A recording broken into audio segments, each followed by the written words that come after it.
한국 아줌마의 일본 생존기. 저는 2012년 일본 여행 중 일본의 나이 지긋한 어르신들이 공원에서 봉사활동을 하거나 슈퍼에서 일하는 것을 보고 감동을 하여 일본에서 노인 복지를 공부하고 싶다고 결심했습니다. 한 번도 외국에서 살 거라고 상상해보지도 못했고 친구들이 유학 갈 때도 부럽다는 생각보다는 왜 사서 고생을 할까 생각했습니다. 유학 전에는 일본에 관심조차 없었지만 노인 복지를 공부하고 싶다고 생각해서 일본 유학을 결심하고 2013년 봄에 아무 준비 없이 일본으로 떠났습니다. 어학교에서 숙제라는 단어조차 몰라서 내준 숙제를 하는 데까지 한 달이 걸렸지만 끈질긴 노력으로 우여곡절 끝에 대학원에 입학했습니다. 교수님의 소개로 일본 노인복지시설인 데이서비스 센터에서 2년간 근무하면서 대학원을 마쳤습니다. 교수님의 시설은 외국인이 한 명도 없는 곳이어서 그곳에서 근무하며 일본어 실력이 갑자기 늘었습니다. 대학원에서 고령자 고용에 대해서 연구했으나 사회복지는 나와 인연이 아니라는 것을 깨닫고 호텔의 세계로 눈을 돌려 호텔에서 근무를 시작했습니다. 호텔에서 2년 근무 후 최근에 개인적인 사정으로 한국에 귀국했습니다. 이 책을 쓴 이유는 독자분들의 전반적인 일본 생활에 참고가 되고자 해서입니다. 처음에 제가 알고 있던 일본어는 고마워, 귀여워가 전부였을 정도로 일본에 대한 정보가 없었기에 일본 생활 중에 제가 겪어보고 좋았던 것들을 공유하고 싶어서 출판을 결정했습니다. 일본에서 살면서 놀랐던 문화 차이 17가지. 1. 화장실과 욕실이 따로 있는 집을 선호. 일본에 살기 전 저는 화장실과 욕실이 같이 있으면 물청소가 더 쉽게 되어서 좋다고 생각했는데 일본에서는 화장실은 더럽기 때문에 욕실과 함께 있을 수 없다고 생각하는 사람들이 많습니다. 화장실과 욕실이 함께 붙어 있는 경우에도 완전히 오픈되어 있는 것이 아니라 중간에 칸막이가 있는 경우가 많습니다. 혹시라도 화장실과 욕실이 함께 있다면 그만큼 집세는 저렴해집니다. 화장실 청소 시에 화장실이 욕실과 같이 붙어 있지 않기 때문에 화장실 바닥이나 벽을 화장실 청소 전용 물티슈로 청소합니다. 2. 두루마리 휴지는 오직 화장실용으로만. 한국에서 가끔 식당에 가면 두루마리 휴지를 식탁에 올려서 식탁을 닦거나 얼굴 닦는 용도로 사용한 적 없으신가요? 저는 한국에서 입 주변을 닦을 때 사용한 적이 있는데요. 일본 사람들이 놀라서 오히려 제가 놀란 기억이 있어요. 일본에서는 두루마리 휴지는 오직 화장실에서 볼일 볼 때만 사용하고 보통 각 티슈를 사용한다는 게 신기했어요. 그래서 두루마리 휴지는 토일러 페이퍼라고 부릅니다. 즉, 화장실용 휴지라는 것이죠. 3. 매일 목욕하는 문화. 한국에 있을 때 샤워는 매일 하더라도 목욕을 하는 건 일주일에 한 번 정도였어요. 저는 매일 목욕하는 게 오히려 피곤하다고 생각했는데 일본은 매일 목욕하는 문화입니다. 그렇기 때문에 일본은 목욕에 관한 용어도 참 많고 목욕 시설이 발달해 있다고 느꼈어요. 목욕을 해서 때를 맹다기보다는 매일 아침 또는 저녁에 10분에서 30분 동안 따뜻한 물에 반신욕을 합니다. 그리고 물을 버리는 것이 아니라 가족들과 함께 사용해요. 일본 사람들은 목욕을 좋아하기 때문에 욕조에 물을 데워서 사용할 수가 있습니다. 4. 책을 많이 읽고 책 표지를 가리는 문화. 요즘엔 스마트폰을 사용하는 사람들이 많아서 책 읽는 사람이 줄어든 것 같은데 일본에 처음 갔을 때 2013년도 당시에는 지하철에서 많은 사람들이 책을 읽는 모습이 놀라웠습니다. 나이 드신 어르신들이 만화책 읽는 것도 신기했고 책 표지를 가리고 책을 읽는 모습도 신기했던 기억이 납니다. 한가한 오후에 공원 근처에서 택시기사, 퀵 배달원, 택배 배달원들이 그늘에서 책을 보는 광경도 종종 볼 수 있었습니다. 다만 스마트폰의 발달로 확실히 최근에는 책보다는 핸드폰 하는 사람들이 많아졌어요. 5. 선글라스보다는 양산. 여성의 경우 젊은 사람들도 양산을 들고 다니는 걸 꽤 볼 수 있습니다. 한국에서 양산은 나이 든 여성들이 많이 들고 다니잖아요. 그에 비해 일본에서는 남녀노소 상관없이 선글라스는 잘 사용하지 않아요.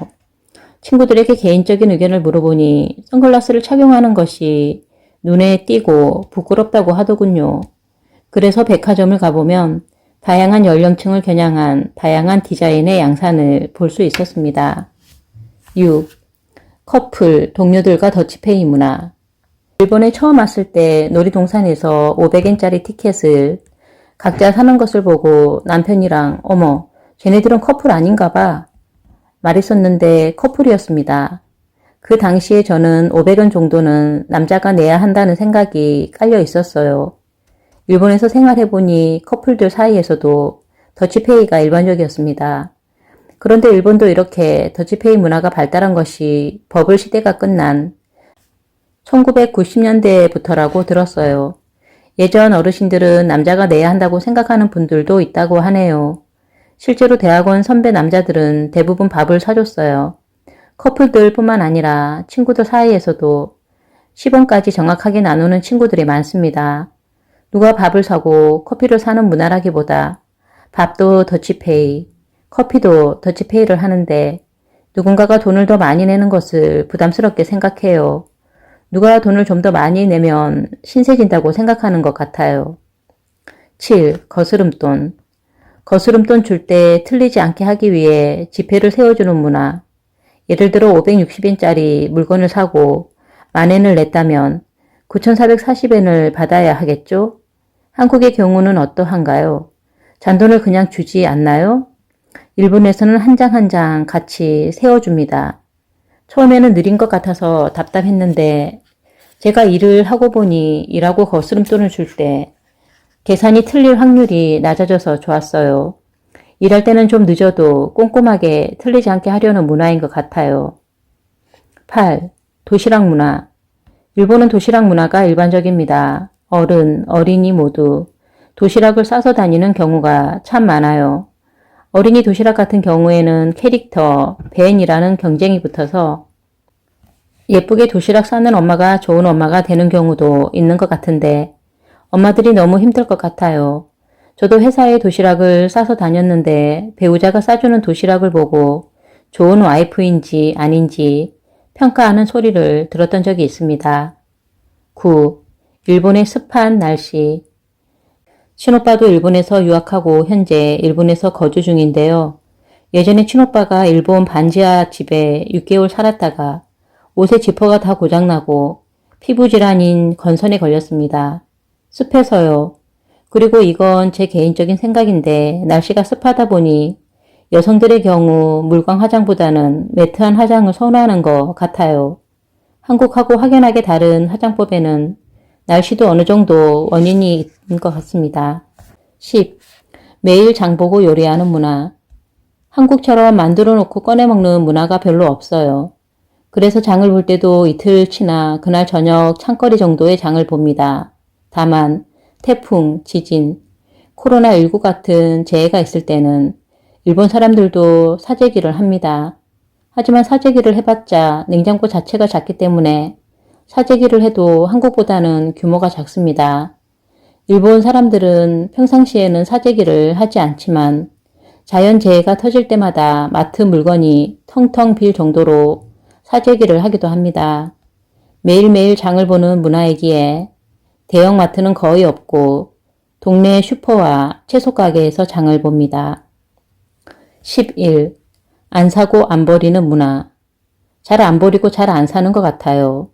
묻자고 하는 말인데요. 면세점에서 일본인, 중국인, 한국인이 쇼핑을 하면 일단 중국인들은 왕창 산대요. 물어보지 않고 인터넷에서 자기가 찾아온 사진을 보여주고 5개 주세요. 이런 식으로 주문한대요. 한국인들은 자기가 찾아보고 2개 정도 주문한대요.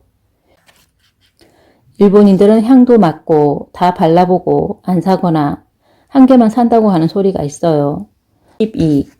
영화 엔딩 크레디트가 전부 끝날 때까지 기다려주기. 영화가 끝난 후 영화 엔딩 크레디트가 전부 끝날 때까지 기다려줍니다. 처음에 저는 쿠키 영상이 있는 줄 착각했는데 끝날 때까지 기다려주는 게 매너라고 생각한대요. 볼 일이 급한 관객 일부를 제외하고는 다들 기다려줍니다. 그런데 이렇게 영화 엔딩 크레디트가 끝날 때까지 기다려주는 문화가 생긴 지는 얼마 안 됐다고 했는데 저한테는 꽤나 신선한 경험이었어요. 기다렸다가 엔딩 크레디트 다음에 재밌는 영상을 볼 수 있는 경우도 있고 기다리는 것도 꽤 좋았어요. 13. 남자, 여자가 사용하는 단어가 다르다는 게 신기했어요. 14. 지인의 집에 놀러가면 화장실을 사용하지 않아요. 이유는 모르겠어요. 웬만하면 참아요. 물어보니 웬만하면 가지 않으려고 한다고 했어요. 15. 한국보다 흡연에 관대한 문화. 어른들이 아이 앞에서 담배 피우는 모습을 많이 봤어요. 유모차 옆에서 담배 피우는 아기 엄마도 보고 가게 안에서 아기 앞에서 담배를 피우는 경우도 많이 봤어요. 흡연자가 많기 때문인지 흡연에는 관대해요. 16. 마스크. 일본 사람들은 마스크 착용이 늘 생활화되어 있습니다. 코로나19 터지기 전부터요. 화분증이라는 꽃가루 알레르기가 그 이유인데요. 일본 사람들의 40% 이상이 화분증을 앓고 있습니다. 주로 봄, 가을에 많이 발생하는데 봄에 보면 정말 많은 사람들이 마스크를 착용하는 것을 볼 수 있어요. 화분증이 아니더라도 일상생활에서 자주 사용하는 모습을 볼 수 있습니다. 저도 일본에 살 때는 감기 예방을 위해 마스크를 늘 쓰고 다녔어요. 17. 겨울에는 집이 춥다. 겨울에는 집안이 춥습니다. 우리나라처럼 온돌 문화가 아니기 때문에 겨울이 되면 집이 정말 추워요. 2013년 3월 26일에 일본에 처음 도착했을 때 이삿짐이 도착하지 않아 이불 없이 이틀을 보냈는데 창문도 이중창이 아니었고 바닥에 불이 들어오지 않는 구조여서 밤새 추위에 떨었던 기억이 있습니다. 그래서 겨울에는 아침 저녁으로 몸을 데우는 목적으로 목욕을 했습니다. 그리고 겨울에는 히터를 사용했습니다.